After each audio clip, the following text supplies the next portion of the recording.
Hello बच्चों, कैसे हो आप सभी। आशा है कि आप सभी स्वस्थ होंगे। चलिए आज की वर्कशीट शुरू करते हैं बेटा। आज दिनांक है 18 नवंबर 2021 और डीआई द्वारा दी गई वर्कशीट नंबर 112 ए हम करेंगे, जो हिंदी की कार्यपत्रिका है और कक्षा 4 के लिए। यहाँ साथ में आप अपना सेक्शन लिखिए, ए, बी या सी, जो भी आपका सेक्शन है। आज की हमारी वर्कशीट हमारी पाठ्यपुस्तक रिमझिम के पाठ सुनीता की पहिया पाठ से लिए गई है। यहाँ आपको अपना नाम और यहाँ पर अपने शिक्षक या शिक्षिका का नाम लिखना है। बच्चों, पिछली कार्यपत्रिकाओं के माध्यम से आपने पाठ सुनीता की पहिया कुर्सी में जाना कि सुनीता ने बाजार जाते हुए क्या क्या देखा। आइए हम पाठ से कुछ नया सीखते हैं। प्रश्न 1, नीचे दिए गए स्थान पर सुनीता की कोई 3 विशेषताएं सोचकर लिखिए। तो यहाँ पर देखिए, आपको पाठ दोहराना पड़ेगा कि पाठ में क्या क्या था। तो उससे हमें पता चल रहा है कि सुनीता आत्मनिर्भर लड़की थी। क्या थी वो? आत्मनिर्भर। कैसे? कि वो सभी काम अपने स्वयं करती थी। दूसरा क्या है? उत्साही थी, उत्साही लड़की थी वो। कैसे? कि उसको अगले दिन बाजार जाना था तो सुबह उसने बड़े उत्साह से अपना सारा काम जल्दी जल्दी खत्म कर लिया। फिर क्या है? वो मेहनती थी। मेहनती कैसे? कि वो हर काम पहिया कुर्सी पर बैठकर उसकी मदद से सारे काम अपने करती थी। तो वो बहुत मेहनती थी। और फिर वो बाजार गई तो उसे पसंद नहीं आया कि उसकी कोई मदद करे इस तरह से, तो वो बहुत मेहनती थी। और वो नेक दिल भी थी। नेक दिल कैसे? जब वो छोटू को सब कह के चिढ़ा रहे थे तो उसे बुरा लग रहा था कि सब उसे छोटू छोटू कहकर बुला रहे हैं। ठीक है, तो आत्मनिर्भर, उत्साही, मेहनती, नेक दिल, आप कोई भी इसके 3 गुण लिख सकते हैं कि कौन सी विशेषता है। अगर कोई आपको और विशेषता पता चल रहा है तो आप वो भी विशेषता इसकी लिख सकते हैं। अगला है, पाठ सुनीता की पहिया कुर्सी में बाजार जाते समय सुनीता को सब लोग गौर से क्यों देख रहे थे। तो सब लोग सुनीता को गौर से क्यों देख रहे थे? क्योंकि इसका उत्तर मैं यहां पर लिख देती हूं बेटा। क्योंकि क्या लिखेंगे आप? क्योंकि वह अपने पैरों से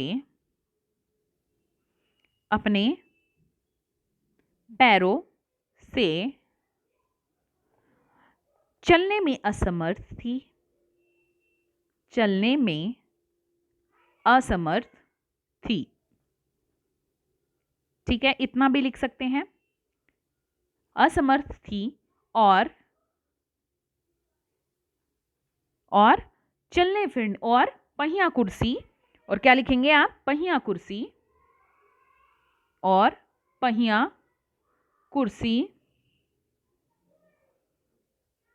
कुर्सी की मद पर बैठकर, पहिया कुर्सी पर बैठकर चल फिर रही थी। चल फिर, यहां लिख देती हूं मैं, चल फिर रही थी।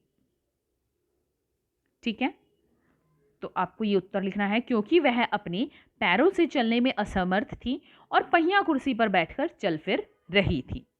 ठीक है, आगे है 1.5 साल ऑनलाइन पढ़ाई करने के बाद सुनीता अब स्कूल जाने लगी है। वह अपने चाचा जी को पत्र के द्वारा ऑनलाइन पढ़ाई और स्कूल खुलने के बाद के अनुभव बताना चाहती है। क्या आप नीचे लिखे शब्दों का प्रयोग करते हुए पत्र लिखने में सुनीता की मदद कर सकते हैं? तो यहां पर आपको लिखना है, पत्र में क्या लिखना है?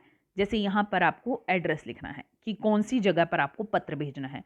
जैसे नई दिल्ली भेजना है तो आपके चाचा जी भी हो सकता है दिल्ली में ही रहते हो और आप भी दिल्ली में ही रहते हो, तो यहाँ पर आपको अपने चाचा जी का एड्रेस लिखना है। विषय है आदरणीय चाचा जी, आशा है आप सभी स्वस्थ होंगे। और शब्दों का प्रयोग कौन से करने हैं? देखिए, लॉकडाउन, तकनीक, व्हाट्सएप, पाठ्यक्रम, अध्यापक, बंद, कोरोना, पहला दिन, स्वागत। ठीक है, तो आप क्या लिखेंगे? यहां लिख देती हूं मैं। देखिए, आदरणीय चाचा जी, आशा है आप सभी स्वस्थ होंगे। आप सभी स्वस्थ होंगे। ठीक है,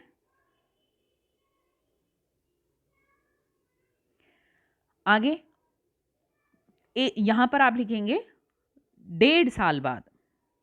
तो क्या लिखेंगे यहां पर? लगभग दो कर दीजिए, 1.5 नहीं, लगभग 2 साल बाद विद्यालय में विद्यालय में कल मैं पहली बार विद्यालय गई।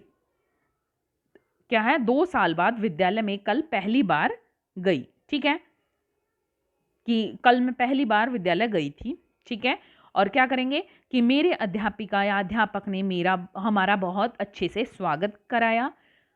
इन 2 सालों में हमने क्या है, तकनीकी सहायता से और व्हाट्सएप से अपने पाठ्यक्रम को पूरा करने की कोशिश की, और हमारे अध्यापक ने इस कोरोना काल में भी हमारी पढ़ाई को बंद नहीं होने दिया। मैं उनकी बहुत आभारी रहूंगी या उनका बहुत आभारी रहूंगा। ठीक है, और यहां पर आपको लिखना है आपकी भतीजी या भतीजा। अगर लड़का है तो यहां पर भतीजा लिखना है बेटा, ध्यान रखना, भतीजा। यहां आपको अपना नाम लिखना है। आप कोई और यहां पर पंक्तियां भी, वाक्य भी ऐड कर सकते हैं। अभिभावकों के लिए सुझाव है, बच्चों को अपने दोस्तों और रिश्तेदारों से संवाद करने के लिए चिट्ठी लिखने के लिए प्रेरित कीजिए। तो बच्चों, आपको कार्यपत्रिका मजेदार लगी ना? अब बताइए आज आपने क्या नया सीखा। आज का कोविड का मैसेज है, अपने हाथों को साबुन व पानी से नियमित रूप से धोएं, तभी हम कोरोना से सुरक्षित रह सकते हैं। आज की वर्कशीट यहीं पर खत्म होती है बेटा, फिर मिलते हैं एक नई वर्कशीट के साथ। तब तक के लिए अपना ध्यान रखना। धन्यवाद।